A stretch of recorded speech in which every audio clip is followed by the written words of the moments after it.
Boa noite a todos. Hoje o assunto que nós vamos conversar, o tema proposto. Vocês estão me ouvindo, gente, primeiro? Precisa do uso do microfone não, né? E atrás dá para me ouvir? Tá. O assunto que nós vamos falar é a família como pilar da nossa evolução. O que é a família, como ela funciona, o que ela faz para a nossa evolução. Então vamos começar pensando o que é a família. O que o Evangelho, segundo o Espiritismo, traz para nós sobre a família.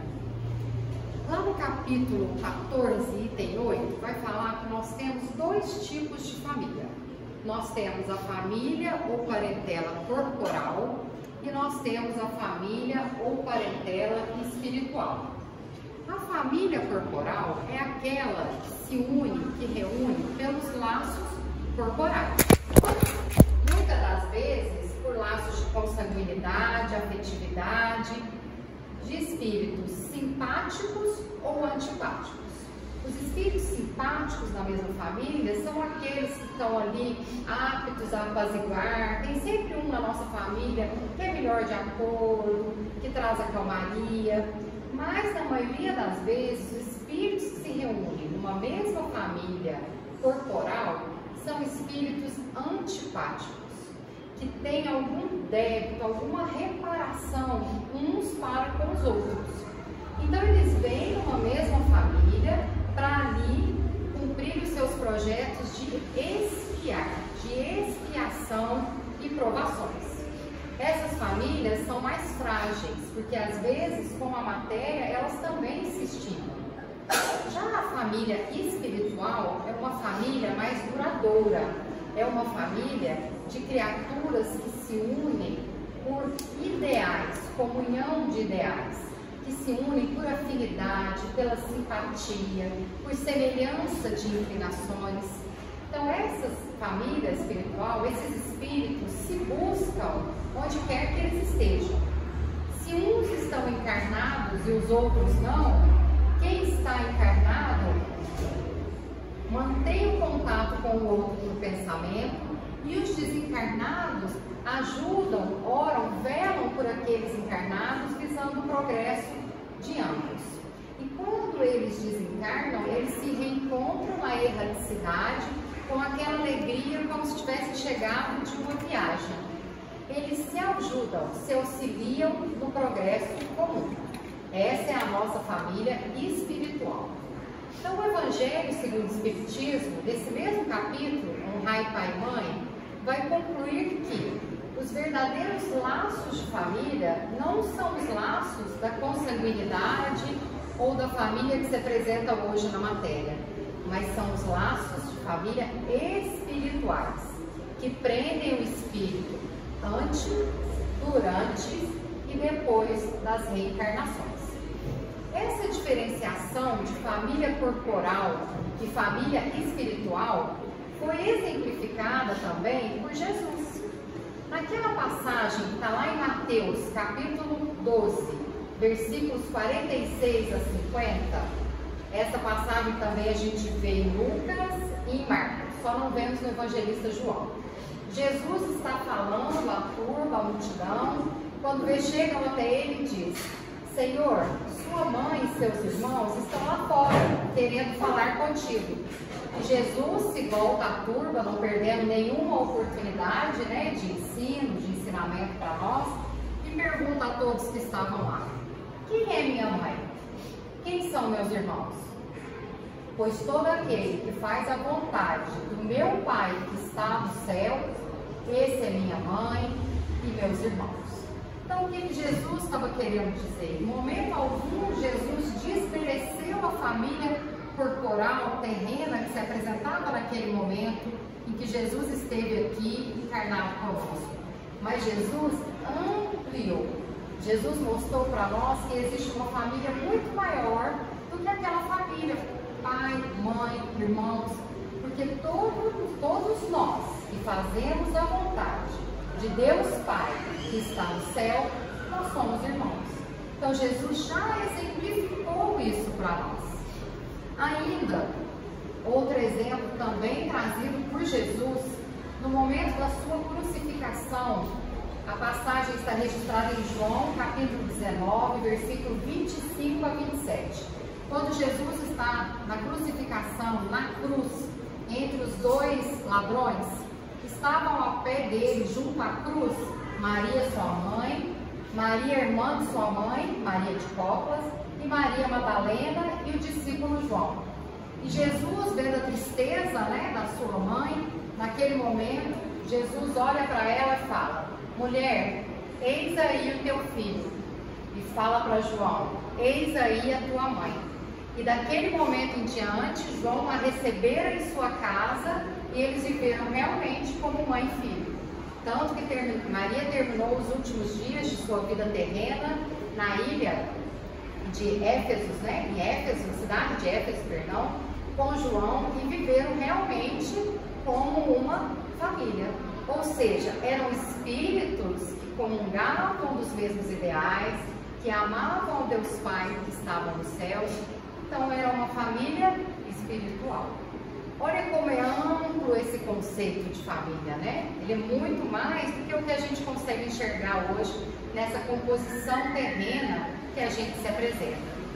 Então, para que Deus criou a família? Qual a função da família? A função da família é para que nós pudéssemos ter ao nosso lado irmãos, aqueles espíritos com quem nós temos que trabalhar algum débito ou crédito, com quem nós somos algoz ou vítima. Então nós viemos naquela mesma família para facilitar as nossas reparações, as nossas expiações. Lá no nosso planejamento reencarnatório, a gente tem aquele débito para poder reparar. Nós temos aquele vício, aquele mal, aquilo que a nossa consciência cobra para poder refazer. O perdão, o ajuste com aquele irmão. Então a gente pede para vir lado a lado, na mesma jornada, em família, para que esse ajuste possa acontecer. E vindo em família, a gente fica mais compromissado com aquele comprometimento reencarnatório. Porque não é fácil a gente se desvencilhar do nosso irmão, do nosso pai, da nossa mãe. É fácil? Não. A família está ali e naquela encarnação é sua família, de um jeito ou de outro. Ela está ali, vocês vão ter que viver pelo menos os primeiros anos de vida ali, lado a lado. Então não vai ser muito fácil a gente desvencilhar do compromisso assumido no planejamento reencarnatório. Não que depois de alguns anos a família não se separe, aconteça aí alguma separação, um desfazimento de laços, mas até moralmente falando, na nossa cultura terrena aqui, a gente já tem uma predisposição, uma obrigação, entre aspas, velada. Nós temos que gostar do nosso pai, da nossa mãe, nós temos que nos dar bem com os nossos irmãos, nós temos que conviver com primos, com tios. Então a gente já vem embutido disso. E pensa bem, se os nossos maiores compromissos não fossem com aqueles que nos ladeiam a convivência, seria mais fácil a gente abandonar. Porque se o meu maior problema, se o meu maior comprometimento de reparação fosse com um vizinho, por exemplo, assim que tivesse a primeira dificuldade, eu mudava de casa. A gente mudava, já esquivava de viver aquele problema. Se fosse com um chefe dificultoso, com um colega de trabalho muito rude, a gente pedia demissão. Mas a gente não pede demissão, de pai, de mãe, de irmão. Então a luta se acentua por mais tempo. Sem contar que Deus é tão misericordioso e facilita tanto para nós a convivência, nós enternecermos, a gente desenvolver o amor, que às vezes aquele que foi o nosso algoz, ou com quem nós temos um problema maior, nós temos a oportunidade de recebê-lo como filho, como criança. E quem de nós não tem já a predisposição de amar um bebê frágil, que nos primeiros anos de vida somos nós quem vamos cuidar, aquela situação de dependência. A gente olha para um bebê, mesmo nós que somos espíritos, a gente não está lembrando que ele é um espírito imortal, que ele pode ser mais velho que a gente, que ele pode ter nos ferido. Não. A gente não pensa nisso, a gente vê amor, a gente vê cuidado, vê carinho. Então a gente já exercita ali nos primeiros anos de convivência tudo que a gente já precisa ir elaborando, lapidando para nos amarmos. Por exemplo, a reencarnação de Segismundo está lá no livro Missionário da Luz, aquela coleção do André Luiz, no capítulo 13, vai falar sobre a reencarnação de Segismundo. E outrora, no passado, Adelino, Raquel e Segismundo desencarnaram sobre muito ódio, porque Segismundo matou Adelino e Raquel terminou seus dias num prostíbulo. E como eles desencarnaram sob esse intenso ódio, lá no plano espiritual, eles se comprometeram para ajuste, para o perdão entre eles, por uma reencarnação em família, no qual Adelino e Raquel receberiam Segismundo como filho. Olha para vocês verem, o véu do esquecimento muito nos ajuda. E aqueles primeiros anos de vida de uma criança no seio da família ajudam também a enternecer, a estreitar as relações. É mais fácil para nós vencermos.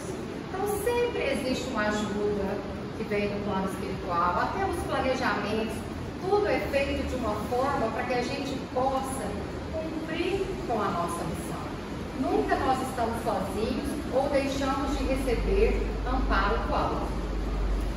Na questão 775 de O Livro dos Espíritos, Kardec vai perguntar assim aos espíritos superiores: qual seria para a sociedade o resultado do relaxamento dos laços de família? Vejam que já na pergunta é relaxamento, porque o desfazimento, a extinção dos laços de família é impossível, já que a reencarnação é uma lei divina, ela se opera para que nós possamos evoluir. Então as famílias não se extinguirão. Mas qual é o resultado se esses laços forem relaxados, afrouxados? E a resposta é pequena e direta: uma recrudescência ao egoísmo. O que é isso? Um fortalecimento do egoísmo. Porque se nós relaxarmos a família, nós vamos deixar o nosso lado egoísta mais forte. Porque é dentro da família que a gente trabalha esse nosso vício chamado egoísmo. Que é dentro da família que nós somos incomodados. Porque é dentro da família que começa a nossa partilha. Porque é dentro da família que eu não penso só em mim e começo a pensar no outro. E o egoísmo, ele está para ser tratado, para ser vencido, superado por todos nós. Não é à toa que na questão 913 de O Livro dos Espíritos, Kardec pergunta: dentre os vícios, qual se pode considerar como mais radical? E a resposta é: nós o dissemos muitas vezes, é o egoísmo. Dele deriva todo o mal. Estudai todos os vícios e vereis que no fundo de todos está o egoísmo. Quem nesta vida quiser se aproximar da perfeição moral, deve extirpar, tirar do seu coração todo o sentimento de egoísmo, porque é incompatível com a justiça, o amor e a caridade. O egoísmo neutraliza todas as outras qualidades. Então, se nós temos que trabalhar o egoísmo, nós recebemos na família, nos nossos entes queridos, nas pessoas que compõem o nosso agrupamento familiar, nas pessoas mais próximas, as ferramentas, as labutas para trabalhar o nosso egoísmo e caminhar para o nosso progresso. Então a família é necessária como ferramenta de luta contra o egoísmo rumo ao nosso progresso. No livro Jesus no Lar, que conta sobre Evangelho no Lar que acontecia na casa de Simão Pedro, Jesus, após as refeições, se reunia com os discípulos e eles faziam reflexões. A sogra de Simão Pedro pergunta a Jesus: nós iniciamos a tarefa do lar entre flores para depois termos pesada colheita de espinhos. No começo é a promessa de paz e e compreensão. Entretanto, logo após, surgem pedras e dissabores. Então, mais de 2000 anos atrás, essa já era a indagação feita no livro Jesus no Lar, pelo espírito Nélio Lúcio, psicografia de Chico Xavier, feita essa indagação a Jesus. E a resposta de Jesus para a sogra de Simão: o lar é a escola das almas, o templo onde a sabedoria divina nos habita, pouco a pouco, ao grande entendimento da humanidade. Nos habilita, perdão. A escola das almas onde nos habilita, pouco a pouco, ao grande entendimento da humanidade. Então é sem sombra de dúvida a nossa primeira escola. Joana de Ângeles, no livro Constelação Familiar, nos diz que a família é a base fundamental sobre a qual se ergue o imenso edifício da sociedade. Toda vez que a família se enfraquece, a sociedade experimenta conflitos, abaladas na sua estrutura. Então não podemos deixar a instituição família enfraquecer. Não podemos esmorecer diante das lutas que vão existir sim em família.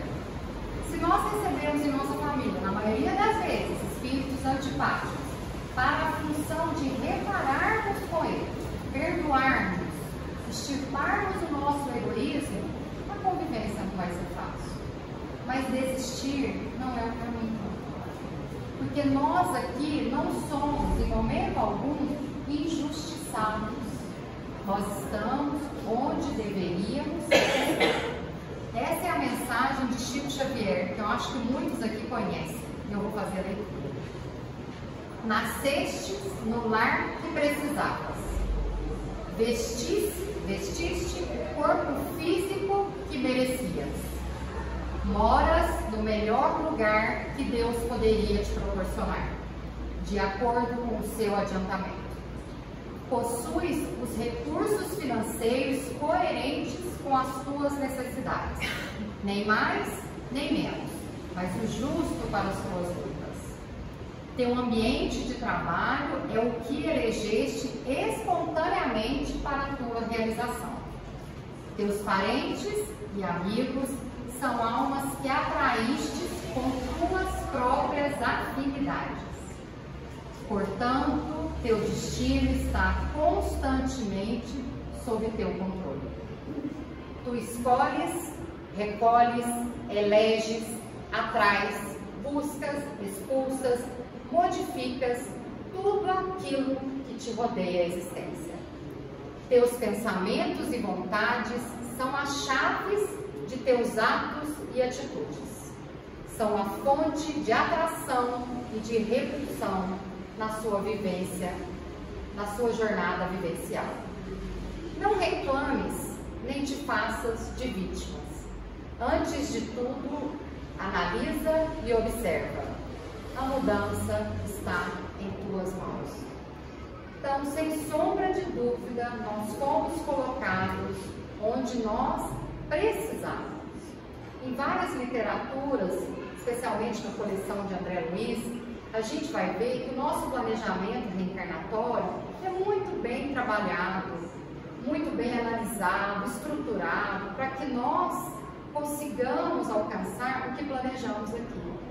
Então, tudo o que nos acontece, lógico, com respeito ao livre-arbítrio que nós temos aqui, né, o que nós podemos fazer com as decisões que depois tomamos aqui de acordo com o nosso livre-arbítrio, mas aqueles assuntos mais importantes, aqueles maiores, os maiores comprometimentos que nós temos, familiar, de trabalho, tudo isso já foi preparado e escolhido por nós mesmos. Então, sem sombra de dúvida, nós estamos onde nós deveríamos estar. É isso também que nos explica Chico Xavier, por Emmanuel, lá no livro Pensamento e Vida, quando ele explica sobre a família consanguínea da seguinte forma. A gente fala família consanguínea, mas a gente sabe que hoje a família, além dos laços de sangue, ela é feita de afeto, né, e de outras naturezas civis. vamos tratar então como família corpórea, família material. A família material entre os homens pode ser apreciada como centro essencial de nossos reflexos. Reflexos agradáveis ou desagradáveis que o pretérito nos devolve, o passado nos devolve. Temos assim no grupo doméstico os laços de elevação e alegria que já conseguimos tecer por intermédio do amor louvavelmente vivido, mas também temos as algemas do constrangimento e aversão, nas quais recolhemos de volta os clichês inquietantes que nós mesmos planamos na memória do destino e que necessitamos desfazer. Desfazer à custa de trabalho e sacrifício, paciência e humildade. Recursos novos que faremos nova produção de reflexos espirituais, suscetíveis de anular os efeitos de nossa conduta anterior, conturbada e infeliz. Então é como se fosse a maré, que recolhe tudo que nós lançamos, mas depois, infalivelmente, vai nos trazer de volta.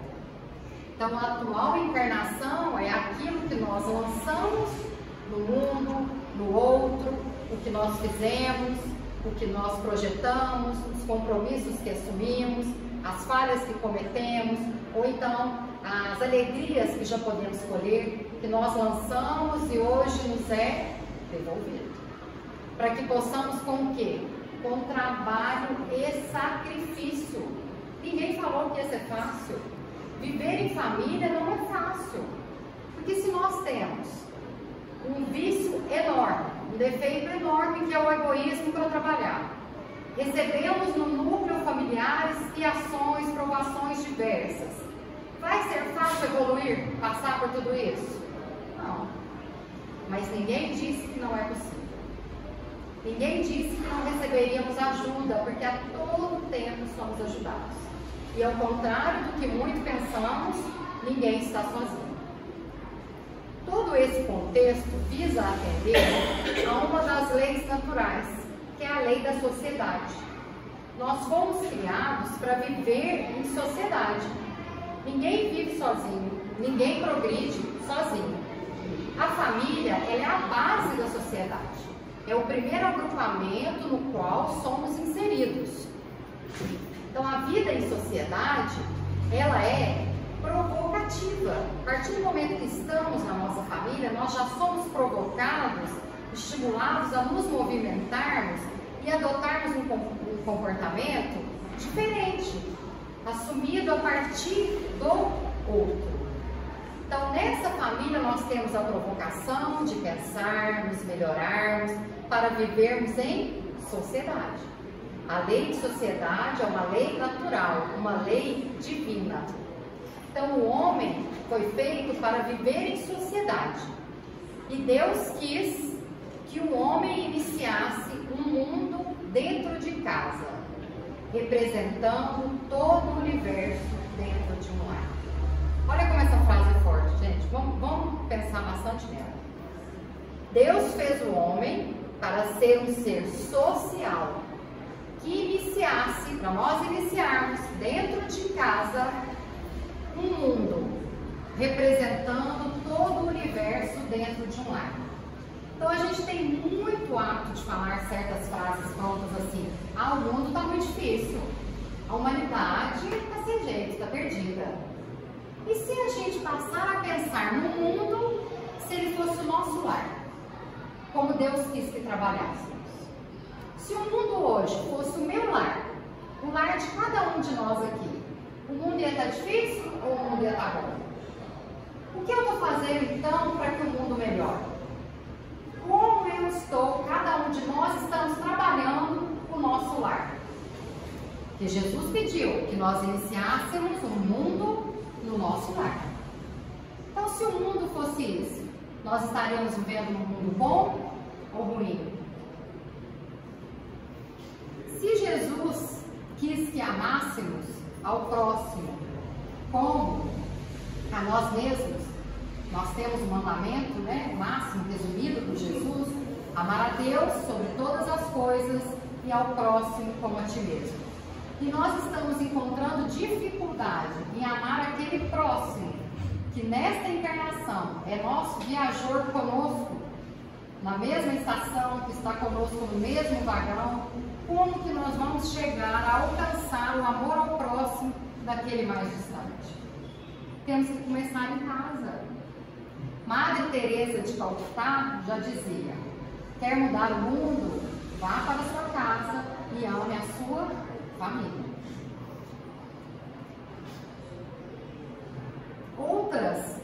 Outras atitudes, iniciativas e exemplos devem começar dentro de casa. Os conflitos, os resgates vão existir. Aí nós devemos pensar como resolver, com o afrontamento, com as discussões, com a discórdia, com o desentendimento? Não. Nossa argumentação, principalmente nós que temos o entendimento, que temos os esclarecimentos da doutrina espírita, nossa argumentação maior deveria ser com atitudes, com exemplos e com iniciativas de amor e caridade. Até porque nós sabemos que nós só vamos chegar a evoluir quando o Evangelho do Cristo for lido em nossas atitudes. Então, dentro de casa, adianta a gente brigar, esbravejar? Antigamente tinha até uma cultura, né, de bater nos filhos. Isso adianta? Não. Nossa argumentação tem que ser com exemplos, com atitudes e iniciativas de amor e caridade. Então, na dúvida, diante de qualquer problema, de qualquer conflito familiar, ou dos agrupamentos mais próximos que nós temos, a melhor opção é sempre amar. Com amor não tem erro. O amor cobre a multidão de pecados. Sobre o amor, o Evangelho segundo o Espiritismo, no capítulo 11, item 8, vai nos dizer: o amor resume a doutrina de Jesus inteira, visto que esse é o sentimento por excelência, e os sentimentos são os instintos elevados à altura do progresso feito. No livro Céu e Inferno, segunda parte, capítulo 2, artigo 3, tem a seguinte frase: o amor não tem limites, enche o espaço, dá e recebe mutuamente as suas divinas consolações. O apóstolo Paulo já nos dizia: vós, filhos, sede obedientes aos vossos pais, porque isso é justo. Honra o teu pai e a tua mãe, que é o primeiro mandamento com promessa, para que te vá bem e vivas muito tempo sobre a terra. Em um trecho de Jesus Contigo, Viver em Família, Joana de Ângeles, psicografia de Divaldo, que vai falar sobre o Evangelho no lar, nós retiramos o seguinte trecho: não te afastes da linha direcional do Evangelho entre os teus familiares. Continua orando fiel, estudando com teus filhos e com aqueles que amam as diretrizes do Mestre. Quando possível, debate os problemas que te afligem à luz clara da mensagem da Boa Nova e examina as dificuldades que te perturbam ante a inspiração consoladora do Cristo. E quando as luzes se apagarem, a hora do repouso, ora mais uma vez comungando com Ele. Ele procura fazer a fim de que, ligado a ti, possa em casa mais uma vez ter Jesus contigo.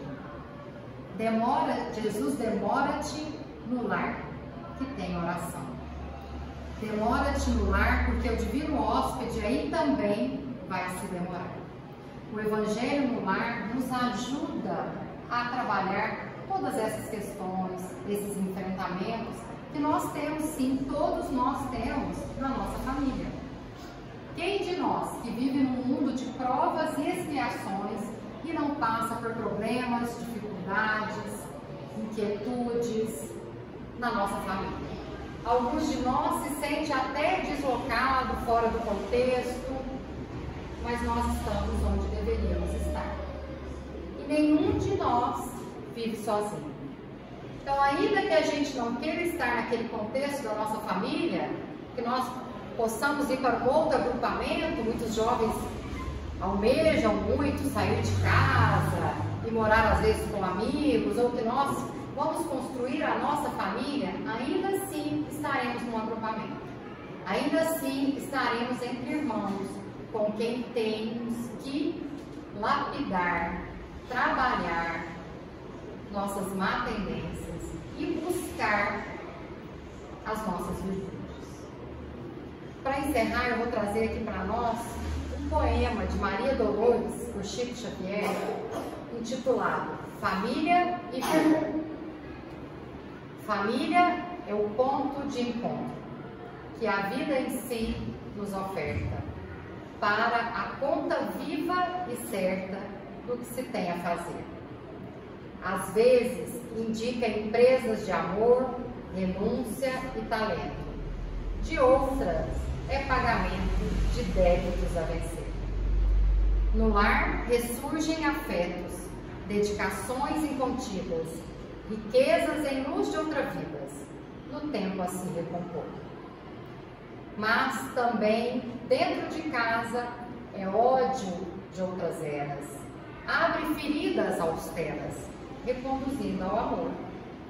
Vemos pais largando os filhos, com desprezo e indiferença.